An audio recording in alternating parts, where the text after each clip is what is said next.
I which did the is all Brewster coming full Call. circle now. Well, I guess Yeah, it's funny because I've had several YouTube channels and like I renamed one of them. It was like Cyber 88, Gaming Wizard 101, and then it went to I think Captain Creativity, and then I started Jam and J for just my music. And then I right. did the Brewster Call, where liberty lives at Harlem dies and commies need not apply, which was sort of my first Yes. run at this. But now we're starting Signal Lantern, which Yep. is the de facto bully pulpit for the Keepers movement that I've begun. Yep. And we've spoken about that a few episodes ago. But yeah, side note, if anyone ever has me on the Jason Brewster show, either that's not me, I'm a Jim Carrey clone, or they're paying me a crap ton of money because I think the blank blank show as a format for podcast is just so overused. You're beating a dead horse, necromancing it, and then beating it again. So I wanted something that actually, louder with Crowder is nice. It's catchy. So Brewster Call. That's that's what It's I a did, great and title. maybe it needs a comeback. But it's one of those things where I can only wear so many hats at once. Uh, Yes. and so maybe in the future it becomes like a syndicated radio show. I have no clue.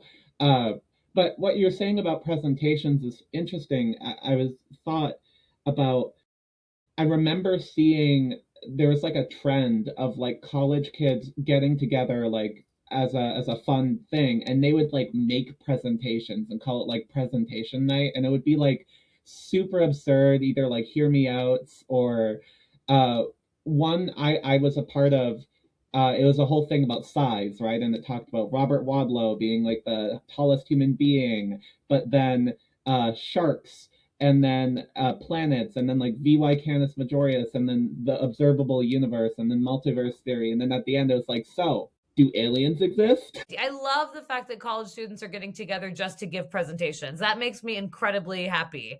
And it reminds me of I had a friend who had a PowerPoint presentation birthday party, That's and it was fun. surprisingly it was just it was incredible. And one attendee just brought like a totally straight-faced, not intended to be funny, like history presentation about the history of the institution they'd attended, the college in Connecticut they'd attended that was somehow hilarious. I don't know why it was so funny, but it was a blast. So of course I'm here for any of the public speaking Well, exercises. I especially just if think you it's can add amazing. like really cool animations and like like I've kind of built a skill of becoming a master presentation maker, but I mean from the start what I had wanted to do was like I noticed that there's censorship in the way that media is presented and at the time there was a um I think it was from the Intercept and it was about the findings from a Supreme Court case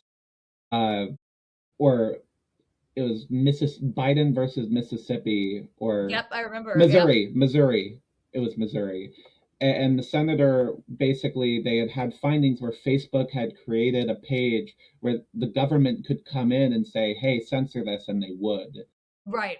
And so I had approached you with my concerns like, "Hey, believe it or not, you left Texas because I assume progressive, but I'm like kind of in a reverse situation here and I was nervous going into that conversation, but you approached it with grace and didn't make me feel ostracized for my beliefs and you're one of my closest confidants at college. Appreciate that, Jason. And that means a lot to me also. And interestingly too, when you're talking about my reasons for leaving Texas, I actually applied for jobs all over the place. I was truly heartbroken to leave my home state. Hmm.